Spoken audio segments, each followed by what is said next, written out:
What happens when a powerful CEO sends a hardworking single dad halfway across the world, expecting him to fail? In today's inspiring story, a devoted father faces impossible odds, corporate politics, and a mission designed to destroy his career. But instead of falling into the trap, he uncovers a hidden danger that could cost the company $200 million and changes everything.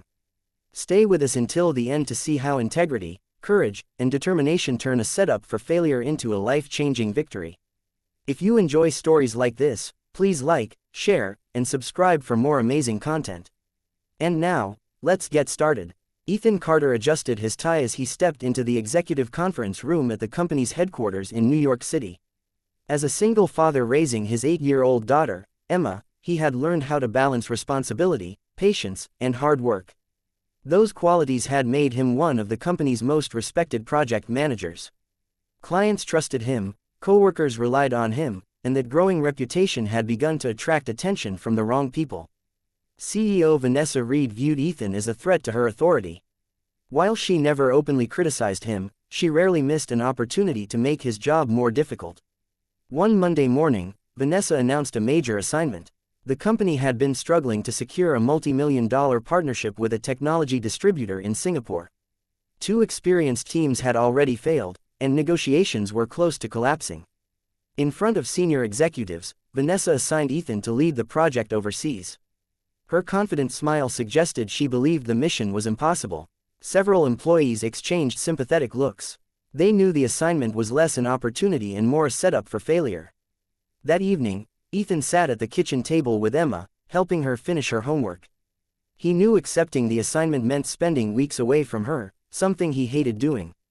Yet he also understood that walking away would prove his critics right. After putting Emma to bed, he spent hours reviewing reports, contracts, and market research. The deeper he looked, the more he realized that previous teams had focused only on selling the company's products.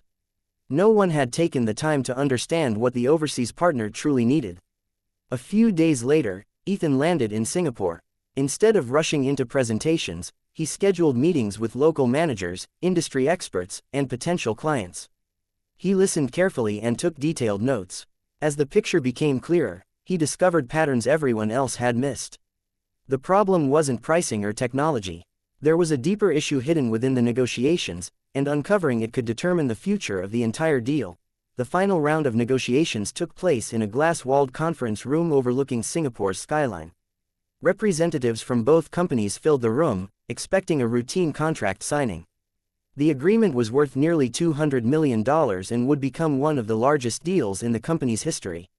While executives focused on celebrating the expected success, Ethan remained cautious. During weeks of research and discussions, he had uncovered a serious compliance issue buried deep within the proposed agreement. If ignored, the problem could trigger regulatory penalties, lawsuits, and millions of dollars in losses for both sides. As lawyers prepared the final documents, Ethan requested a pause. The room fell silent. Some executives looked irritated, believing he was delaying the deal at the last moment. Ethan calmly presented his findings, explaining how a section of the contract conflicted with international trade regulations. Several people initially dismissed his concerns, but after reviewing the evidence, the legal teams realized he was right. The discovery shocked everyone. Had the agreement been signed that day, the consequences could have been disastrous. Rather than abandoning the partnership, Ethan proposed a revised framework that protected both companies while still meeting their business goals. He spent hours working alongside attorneys, financial advisors, and client representatives to create a solution. His honesty and professionalism impressed the overseas executives. Instead of seeing him as an obstacle, they viewed him as a trustworthy partner who valued long-term success over short-term profit. 2 days later, the revised contract was signed. The partnership was stronger than ever, and both sides praised Ethan's leadership. When he returned to New York, the board of directors welcomed him with applause during a company meeting. Vanessa Reed sat quietly as the chairman announced that Ethan's actions had saved the company from a potentially devastating mistake. The assignment meant to ruin his career had achieved the opposite result. Ethan earned a promotion, greater respect, and a brighter future for himself and his daughter.